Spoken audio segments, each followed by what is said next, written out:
आपके घर में अगर छोटे से शिवलिंग है, आपके घर में छोटे से ठाकुर जी हैं, आपके घर में छोटा सा कन्हैया है, और छोटे से कन्हैया जो पुराने समय का है, उसको नेत्र भी लगाने की जरूरत नहीं है क्योंकि उसके नेत्र हैं। और मान लो तुमने इतना बड़ा कन्हैया ले लिया तो, अरे बोलो तो जम के जरा, और उसका कोई एक नेत्र कहीं गिर गया, एक नेत्र कहीं चले गया, तो फिर दूसरा नेत्र लगाना पड़ेगा कि नहीं लगाना पड़ेगा? और अगर एक नेत्र पर रखोगे तो अच्छा लगेंगे कि ठाकुर जी? नहीं।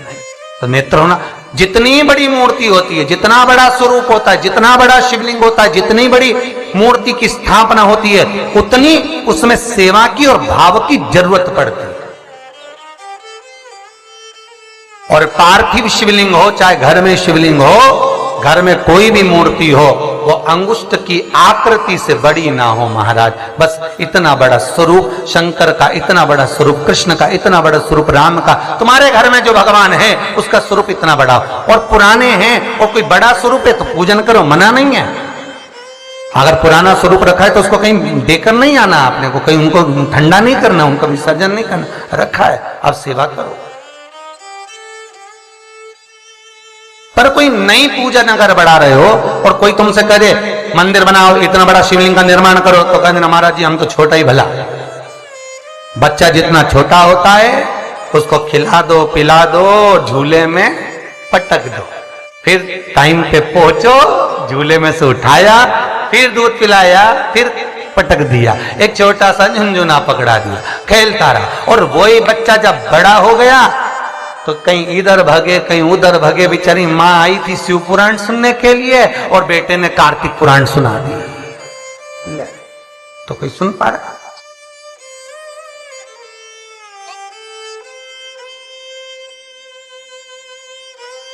छोटा रहेगा उसकी सेवा।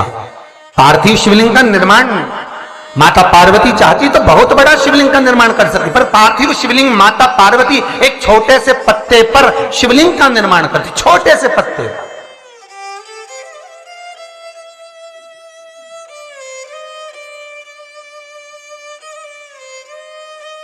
महाराज ध्यान दीजिएगा, एक स्कंद पुराण का एक बहुत सुंदर प्रसंग है।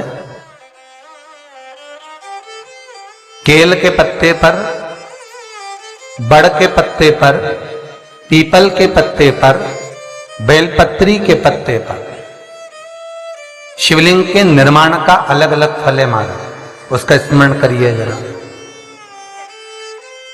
महाराज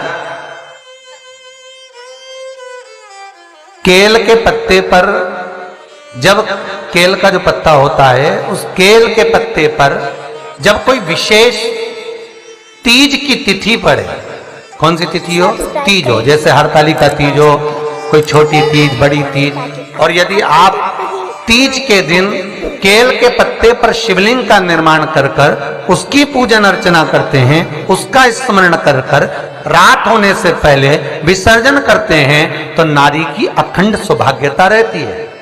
दूसरा क्रम, बड़ के पत्ते पर जो शिवलिंग का निर्माण करा जाता है वो दोपहर के समय के बाद, जो समय 4 बजे से लेकर 6 बजे तक रहता है, बड़ के पत्ते पर उस शिवलिंग का निर्माण करा जाता है, छोटे से पार्थिव शिवलिंग का। ये काय के लिए होता है? तो कहा ये रोग मुक्ति के लिए होता है। कोई व्यक्ति बहुत रोगीला है और एक रोग के साथ उसके 4 रोग घिर रहे हो, मान लो उसको शुगर भी है, बीपी भी है, ये भी है, वो भी है, और उसको वो चीज, मान लो कोई व्यक्ति है उसका ऑपरेशन होने जा रहा है, एक सहज भाषा में लीजिए, और उसका बीपी ऊंचा नीचा हो रहा है,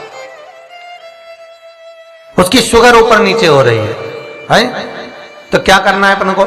बड़ का जो पत्ता होता है उस व्यक्ति से उस बड़ के पत्ते के ऊपर शिवलिंग का निर्माण कराकर उसकी पूजन शाम को 4 बजे से लेकर 6 बजे के बीच में कराकर उसका विसर्जन कर दीजिए। फिर ना तो उसकी शुगर ऊपर जाएगी ना नीचे जाएगी, ना बीपी ऊंचा ना नीचा, उस व्यक्ति का आप आराम से ऑपरेशन करवा सकते। 24 घंटे के लिए उसके रोग को शिव अपने हाथ में ले लेता है। बड़ का पत्ता महाराज, इसकी कोई तिथि नहीं है, इसका कोई समय नहीं, इसका कोई पल नहीं, इसकी कोई घड़ी नहीं। तीसरा, पीपल का पत्ता, पीपल का पत्ता।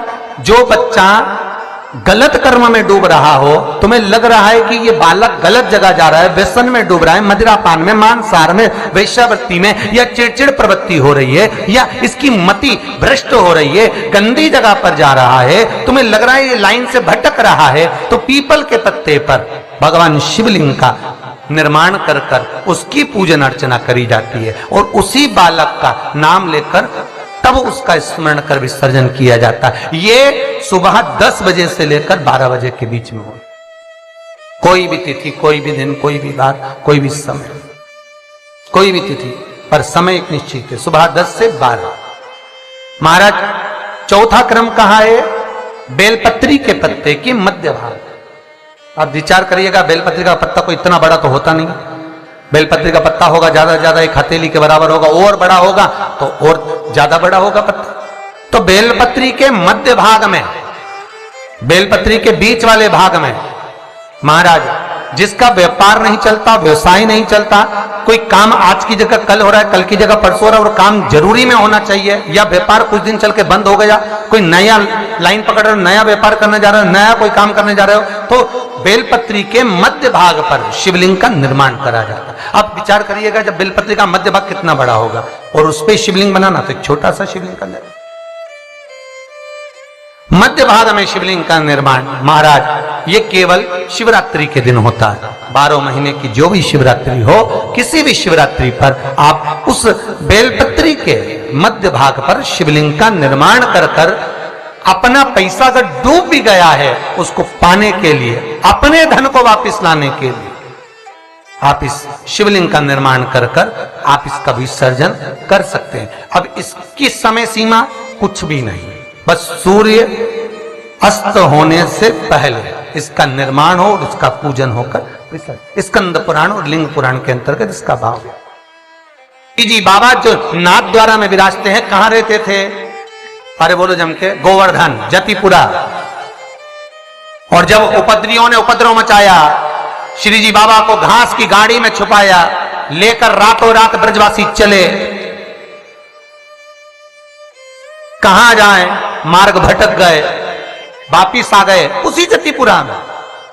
तब भगवान को लगा, श्रीनाथ जी को लगा, ठाकुर को लगा, अगर मेरे ही स्वरूप को ये तोड़ देंगे तो भक्ति स्फुटित कैसे होगी, भक्ति का प्रचार कैसे होगा। तो श्री जी बाबा ने महादेव को याद करा। शंकर भगवान एक ब्रजवासी का रूप लेकर आ गए, जिनका नाम था बूढ़ा महादेव। आज भी नाथ द्वारा में सारे ब्रजवासियों के साथ में भगवान घास की बैलगाड़ी के आगे शंकर भगवान बूढ़ा महादेव बनकर एक मसाल हाथ में लेकर, एक डंडे को हाथ में टिकाकर, और मेरे शंकर आगे आगे बैलगाड़ी के चलते रहे और ब्रजवासी सब पीछे पीछे चलते रहे। सारे ब्रजवासी जो साथ में जाने वाले वो पीछे पीछे सब दूर घूम लिए। तब श्री जी बाबा ने बैलगाड़ी में से झांक कर बूढ़े महादेव को देखा जो आगे चल रहे थे। उनको देखकर कहा, कहां रुकना है? बूढ़ा महादेव कहते हैं, बस यहीं रुकना है, बस यहीं। आज भी नाथ द्वारा में बूढ़ा महादेव हैं, और नाथ द्वारा में श्रीनाथ जी का दर्शन करने जाओ तो बूढ़ा महादेव का जरूर दर्शन कर कर आना, नहीं तो श्री जी बाबा राजी नहीं होते, भले तुम परम भगवती वैष्णव क्यों ना हो। कई लोग कहते हैं हम शंकर जी के मंदिर नहीं जाते, पर जब तक नाथ द्वारा में जाओ और बूढ़ा महादेव का दर्शन ना करो तो श्रीनाथ जी प्रसन्न नहीं होते। जैसे तिरुपति गए, तिरुमाला में दर्शन करे वेंकटेश भगवान के, और कपिलेश्वर नहीं गए तो भगवान नारायण प्रसन्न नहीं होते। उसी तरह मेरा बूढ़ा महादेव आज भी वहां पर विराज, जो श्रीनाथ जी को नाथ द्वारा तक ले गया।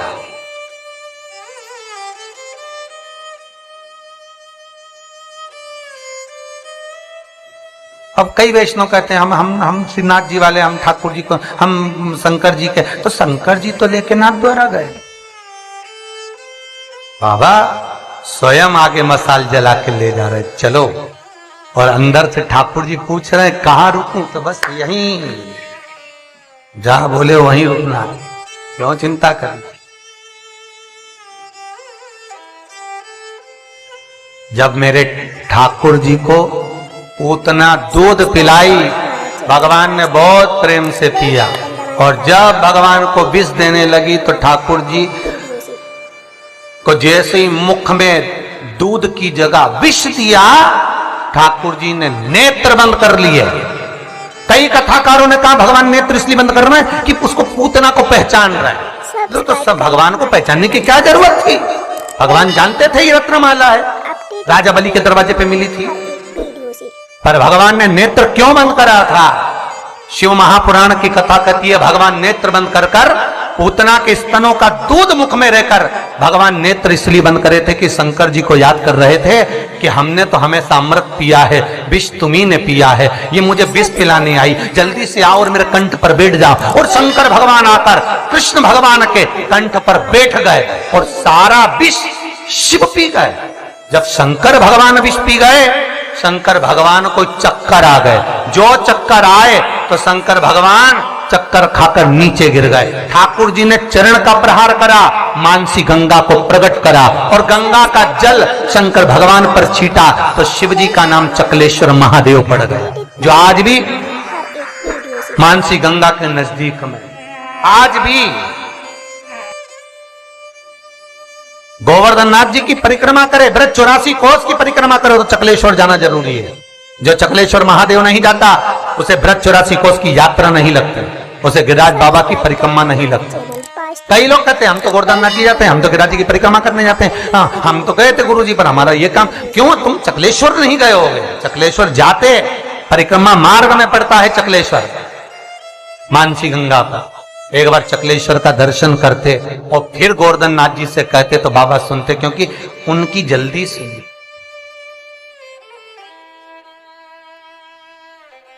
जल्दी सब्सक्राइब करें हमारा channel Vastu fact, bell icon दबाएं ताकि आप सुना जा हमारे हर एक वीडियो से। हम उसको ज्ञात नहीं कर पाते। हम कई लोगों ने भगवान को बांट दिया, साहब ये राम वाला, ये कृष्ण वाला, ये ठाकुर जी वाला, ये शंकर जी वाला, पर देवता कभी नहीं बटे। तुम्हारी बुद्धि से तुमने भगवान को बांट, क्योंकि तुम जब अपने घर को बांट देते हो, परिवार को बांट देते हो, तो फिर भगवान को बांट दिया, भगवान नहीं बांट। श्री शिवाय नमस्तुभ्यं, श्री शिवाय नमस्तुभ्यं, श्री शिवाय नमस्तुभ्यं।